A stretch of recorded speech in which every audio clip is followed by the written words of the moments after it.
இந்த வருஷம் மிகப்பெரிய ஒரு எதிர்பார்ப்பை கிரியேட் பண்ணியிருக்கிற நிறையா படங்களில் இந்த படம் ரொம்ப ரொம்ப முக்கியமான ஒரு இடத்துல இருக்குது. ஸோ இந்த படத்தோட ஷூட்டிங் வந்து விறுவிறுப்பாக சென்னை, ஹைதராபாத், அப்புறம் இந்தியாவில் ஒரு சில இடத்துல இப்போ நடந்து முடிஞ்சிருக்கு. இந்த படத்தோட ஷூட்டிங் கம்ப்ளீட்டாக வந்து 70% முடிஞ்சிருச்சு.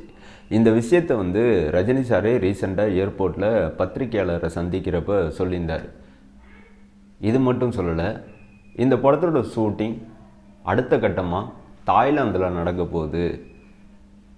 ஸோ ஜனவரி 13 தாய்லாந்தில் இந்த படத்தோட அடுத்த கட்ட ஷூட்டிங் ஆரம்பித்து ஜனவரி 28 இந்த படத்தோட தாய்லாந்து ஷெட்யூல் ஷூட்டிங் கம்ப்ளீட்டாக முடிஞ்சிடும் அப்படிங்கிறத தெரியப்படுத்தியிருந்தார். கிட்டத்தட்ட தாய்லாந்து ஷெட்யூல் தான் ஃபைனல் ஷெட்யூல். இது மட்டும் கிடையாதுங்க, இந்த படத்தோட ரிலீஸ் வந்து மே மாதம் 1 இருக்கும் அப்படிங்கிற மாதிரி கூலி படத்தோட டீம் வந்து 2-3 மாதத்துக்கு முன்னாடி சொல்லியிருந்தாங்க.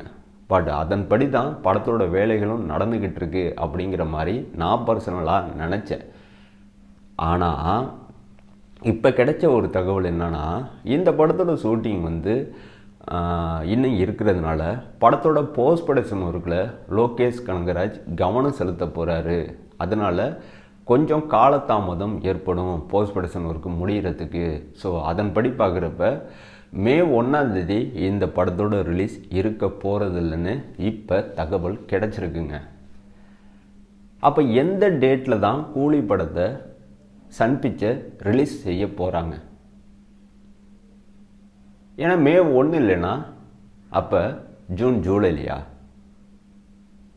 இல்லை ஆகஸ்ட் மாதத்துலையா, இல்லை 2025 தீபாவளிக்கு இந்த படத்தை வந்து ரிலீஸ் பண்ணுற மாதிரி சன் பிக்சர் திட்டமிட்டிருக்காங்களா?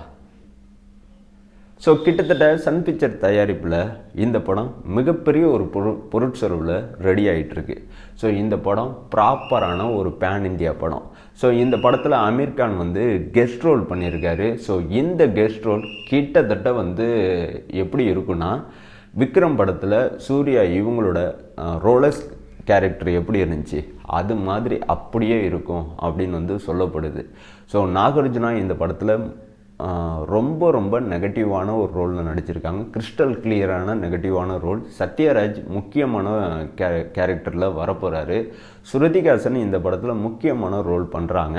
ஸோ இப்படி நிறையா பேர் இந்த படத்தில் வந்து நடிச்சிருக்காங்க. கிட்டத்தட்ட இந்த படத்தோட ஹைப்பு நான் சொல்லி உங்களுக்கு தெரிய வேண்டியதில்லை. ஸோ அப்படியாப்பட்ட ஒரு படத்துக்கு சரியான ஒரு டேட்டு கிடைச்சா உண்மையிலே நல்லா இருக்கும்.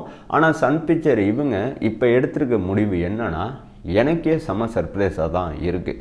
இவங்க எப்படி இந்த மாதிரி ஒரு விஷயத்தெல்லாம் நம்புகிறாங்கன்னு எனக்கு தெரியல. ஆக்சுவலாக 2023 ஆகஸ்ட் மாதம் உங்களுக்கு நல்லா ஞாபகம் இருக்குன்னு நினைக்கிறேன், ஜெயிலர் படத்தோட ரிலீஸு. ஸோ அதே ஆகஸ்ட் மாதம் கூலி படத்தை ரிலீஸ் பண்ணணுன்னு சன் பிக்சர் நினைக்கிறாங்க. ஏன் நினைக்கிறாங்க தெரியுமா? காரணம் ஒன்றும் பெருசு கிடையாது. ஆகஸ்ட் மாதம் ஜெயிலர் படம் ரிலீஸ் ஆனதுனால படம் சூப்பர் டூப்பர் ஹிட்டு. இன்னும் சொல்லப்போனால் வசூல்லாம் தாறுமாறாக கிடச்சிச்சு. அதே மாதிரி இந்த கூலி படத்தையும் ஆகஸ்ட் மாதம் 2025 இறக்கி விட்டோம்னா கண்டிப்பாக வசூல் தாறுமாறாக வரும், படமும் செம ஹிட் ஆகும் அப்படின்னு நான் நம்பலைங்க, சன் பிக்சர் நம்புகிறாங்க. ஸோ இந்த மாதிரி ஒரு சென்டிமெண்ட்லாம் தமிழ் சினிமாவில் அப்பப்போ நடக்கிற ஒரு விஷயந்தான். ஆனால் திரும்ப திரும்ப திரும்ப திரும்ப அதே மந்தில் அதே டேட்டில், ஆனால் வருஷங்கள் மாறினாலும் படத்தை வந்து ரிலீஸ் பண்ணால் படம் வந்து பட்டித்தட்டியங்கும், பரவலாக பேசப்படும், ஹிட் அடிக்கும் அப்படின்னு நினைக்கிற ஒரு மனப்பான்மை இருக்குல்ல, அது என்னன்னு சொல்கிறதுனே தெரியல. ஸோ இது ஒரு விதமான மூட நம்பிக்கை தான். ஆனால் படத்தோட கதை வந்து நல்லா இருக்கும் பட்சத்தில் கண்டிப்பாக வந்து படம் எந்த டேட்டில் ரிலீஸ் ஆனாலும் அதிரி புத்திரி ஹிட் அடிக்க தான் போகுது. ஸோ மே மாதம் படம் வந்திருந்தா உண்மையிலே அன்னைக்கு வந்து அந்த மந்த்து பார்த்திங்கன்னா செம்மையான ஹாலிடேலாம் நிறைய இருக்குது. ஸோ மே மாதம் பர்ஃபெக்டான ஒரு டேட்டாக தான் நான் நினச்சிருந்தேன் கூலி படத்தை பொறுத்த வரைக்கும். ஏன்னா இந்த மந்தில் ரிலீஸ் பண்ணால் கண்டிப்பாக வந்து படத்தோட ரீச் வந்து செம்மையாக இருக்குங்கிறது இதில் எனக்கு வந்து மாற்று கருத்தே இல்லை.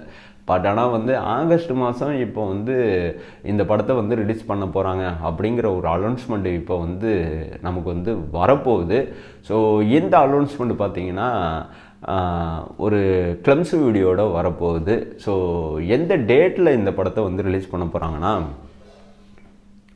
ஆகஸ்ட்டு 14 2025 கூலி படத்தோட ரிலீஸ். இது வந்து ஃபைனல் செய்யப்பட்ட ஒரு டேட் அப்படின்னு வந்து சொல்லப்படுது. பட் ஆனால் வந்து அஃபிஷியலான ஒரு அனௌன்ஸ்மெண்ட்டு இன்னும் சன் பிக்சர் சைட்லேருந்து நமக்கு வரலை. ஓகேங்களா? ஸோ நான் கேள்விப்பட்ட ஒரு விஷயம், நியூஸ் பேப்பரில் படித்த ஒரு விஷயம், ஒரு சில சினிமா இண்டஸ்ட்ரியில் இருக்கிற நபர்கள் சொன்ன ஒரு விஷயம். ஸோ இதை நான் உங்ககிட்ட கோர்வையாக எல்லா விஷயத்தையும் கேதர் பண்ணி இந்த வீடியோவில் உங்ககிட்ட சொல்லிகிட்ருக்கேன். ஆனால் நம்புகிறதும் நம்பாமல் இருக்கிறதும் உங்களோட விருப்பம். பட் என்னை பொறுத்த வரைக்கும் இந்த நியூஸ் என்னை பொறுத்த வரைக்கும் இந்த நியூஸ் வந்து என்னை பொறுத்த வரைக்கும் இந்த நியூஸ் இப்போ வரைக்கும் வந்து பார்த்திங்கன்னா பொய் இல்லாத மாதிரி தான் எனக்கு தோணுது. உங்களுக்கு எப்படின்னு எனக்கு தெரியல. ஆனால் சொல்ல வேண்டிய விஷயத்த சொல்லிட்டேன். அதுக்கப்புறம் உங்கள் இஷ்டம். ஓகேங்களா? மார்ஷல் ஆர்ட்ஸ் அப்புறம் இது மாதிரி நிறைய தற்காப்பு கலைகள் சம்மந்தமான ஆக்ஷன் சீக்வன்ஸ் எல்லாம் இந்த படத்தில் வரப்போகுது. ஸோ இதில் ஒரு சில ஆக்ஷன் சீக்வன்ஸ் பார்த்திங்கன்னா ரொம்ப ரிஸ்கியானது. ஸோ இந்த ரிஸ்கியான ஆக்ஷன் சீக்வன்ஸ்லாம் ரஜினி சார் வந்து அசால்ட்டாகவே பண்ணியிருக்காங்க. ஸோ வித்தவுட் டூப்பு. ஸோ ஒரு சில இடத்துல இந்த படத்தில் வந்து டூப் பயன்படுத்தப்பட்டுருக்கு. பட் ஆனால் வந்து ரஜினி சார் வந்து முடிஞ்ச அளவுக்கு அவங்களோட எஃபெக்டை வந்து போட்டிருக்காங்க. ஏன்னா கிட்டத்தட்ட வந்து 70 வயசுக்கு மேலே இருக்கிற ஒரு நடிகர்.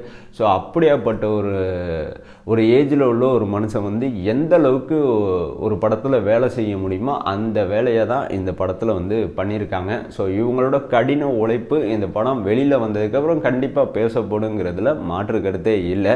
ஸோ இந்த படத்தில் வந்து ரஜினி சாருக்கு வந்து பேர் யாரும் கிடையாது அப்படிங்கிறத மட்டும் நீங்கள் யாரும் மறந்துடாதீங்க. ஸ்ருதிஹாசன் இந்த படத்தில் ரஜினி சாருக்கு பொண்ணாக வர மாதிரி செய்திகள் அப்பப்போ அடிபடுது. இது உண்மையாக பொய்யான்னு இப்போ வரைக்கும் நம்மளால் வந்து கண்டே பிடிக்க முடியல. பர்டிகுலராக என்னால் வந்து கண்டே பிடிக்க முடியல.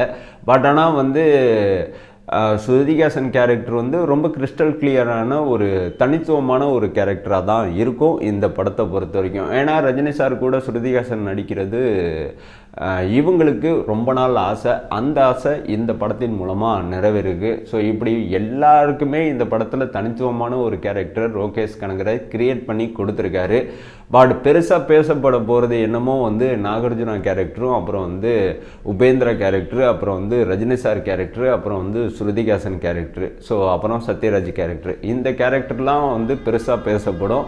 பர்டிகுலராக வந்து உச்சபட்ச கேரக்டர் பேசப்படுன்னா இந்த படம் சம்பந்தமாக அமீர் கான் கேரக்டர் தான். ஸோ இப்படி எண்ணற்ற பேர் இந்த படத்தில் நடிச்சிருக்கனால சரியான ஒரு டேட்டு இதுதான் வந்து ஆகஸ்ட் 14 அன்னைக்கு இந்த படத்தை ரிலீஸ் பண்ணுற திட்டத்தில் சன் பிக்சர் இருக்காங்க. ஸோ கிட்டத்தட்ட வந்து கோலிவுட் இண்டஸ்ட்ரியில் முதல் 1000 கோடி அடிக்கிற ஒரு தமிழ் படமாக இந்த படம் வந்து உருவாகுமா இல்லையான்னு நமக்கு இன்னும் கொஞ்ச நாளில் நமக்கு வந்து தெரிஞ்சிடும். ஏன்னா கூடிய சீக்கிரமே இந்த படத்தோட ரிலீஸ் டேட் சம்பந்தமான கிளம்ஸ் வீடியோ வரப்போகுது அப்படிங்கிற மாதிரி தகவல் வந்திருக்கு. ஸோ இந்த தகவல் கிட்டத்தட்ட வந்து உறுதியான ஒரு விஷயம் அப்படின்னு வந்து சொல்லப்படுது. அதன்படி பார்க்குறப்ப இந்த வரப்போகிற கிளம்ஸ் வீடியோ பார்த்துட்டு இந்த படத்தோட கண்டென்ட்டை பார்த்துட்டு நமக்கு ஓரளவுக்கு தெரிஞ்சிடும் இந்த படம் வந்து 1000 கோடி அடிக்குமா இல்லையான்னு. ஆனால் பர்சனலாக என்னை பொறுத்த வரைக்கும் இந்த படம் கண்டிப்பாக வந்து ஜெயிலர் படத்தோட வசூலை முறியடிக்குங்கிறதுல மாற்று கருத்தே இல்லை. ஏன்னா ஜெயிலர் படம் பக்கா கமர்ஷியல், இந்த படம் பக்கா கமர்ஷியல். அதனால தான் சொல்கிறேன். அதே சமயம் இந்த படத்தோட ஷூட்டிங் தாய்லாந்து ஷெட்யூலில் கம்ப்ளீட்டாக முடிஞ்சிருச்சு. அதுக்கப்புறம் இந்த படத்தோட போஸ்ட் ப்ரொடக்ஷன் தான் நடக்க போகுது. ஸோ லோகேஷ் கனகராஜை பொறுத்த வரைக்கும் ஆகஸ்ட் 14 அப்படிங்கிற ஒரு டேட்டை இவர் வந்து ஃபிக்ஸ் பண்ணதுக்கு முக்கிய காரணம் போஸ்ட் ப்ரொடக்ஷனில் அதிக வேலைகள் இருக்கிறதுனால. ஸோ கூட்டி கழித்து பாருங்கள், ஜனவரி 28 இந்த படத்தோட ஷூட்டிங் முடியுது. கம்ப்ளீட்டாக ஜனவரி மாதமே முடியுதுன்னு வச்சுப்போம்.